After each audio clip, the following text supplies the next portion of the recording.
Jau gandrīz 10 gadus Jelgavā pilsētā ar senām metāla apstrādes tradīcijām septembrī viena diena tiek veltīta šīs perspektīvās nozares popularizēšanai.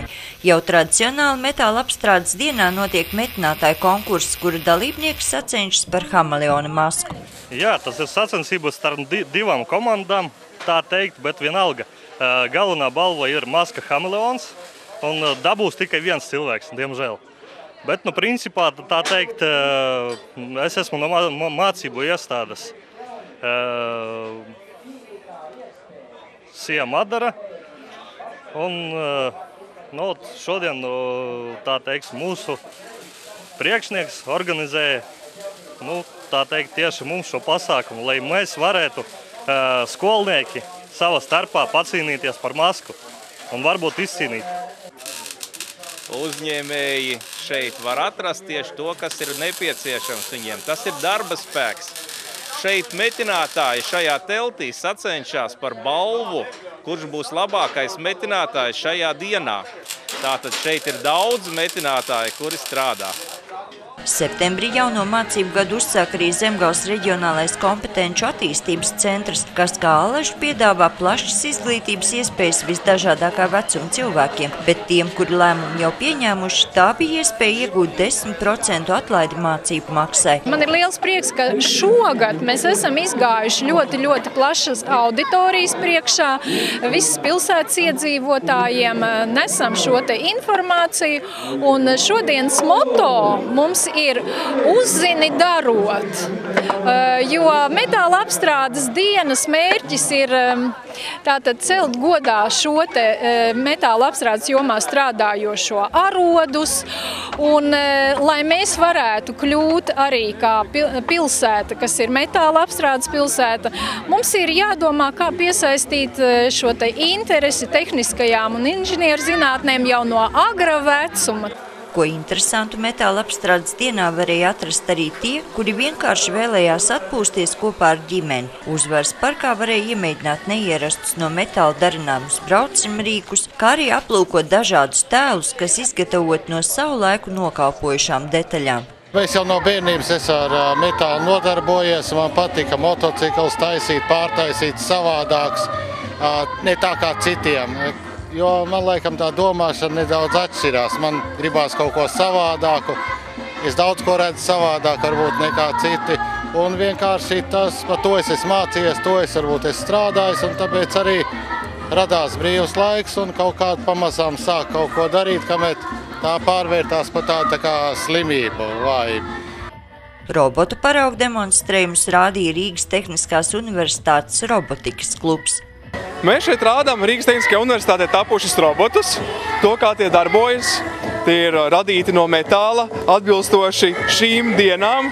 Šeit arī robots Mītavs, kas tika speciāli radīts priekš šī pasākuma. Un mēs stāstām par cilvēkiem, ka metālu var izmantot ne tikai skulptūrām, bet arī šādām skaistām lietām. Ko dara robots Mītavs? Viņš meklē savu pretinieku un to izgrūž ārā no ringa.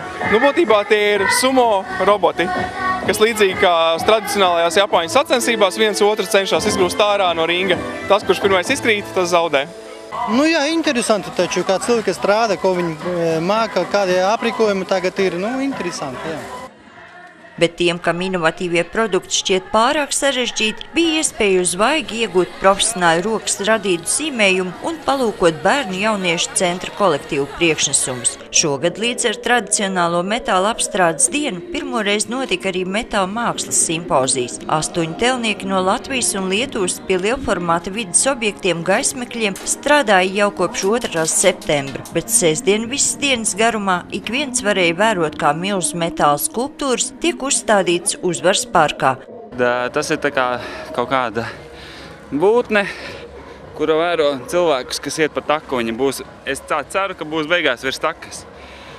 Un tā doma bija tāda, ka cilvēki ikdienas ritmā un skriešanā neievēro smukumu apkārt un skaistās ēkas, parkus, kaimiņus.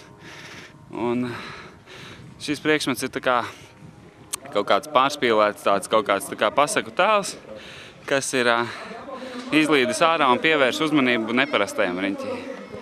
Lielformāta gaismekļus, kuros telnieki ielikuši gan domu lidojumu, gan pamatīgu darbu, aplūkoja un novērtēja gan skatītāji, gan eksperti, gan paši mākslinieki. Vakarpusē līdz ar plašu kultūras programmu tika suminēti arī metāla mākslas simpozija uzvarētāji. Par savu zvaigžņu stundu to varēja saukt lietuvieši. Skatītāju simpātiju balvu ieguva metāla telnieks Donāts Mockus par darbu Jogdars jeb Džokers, kas ļaudīm nes gaismu un prieku.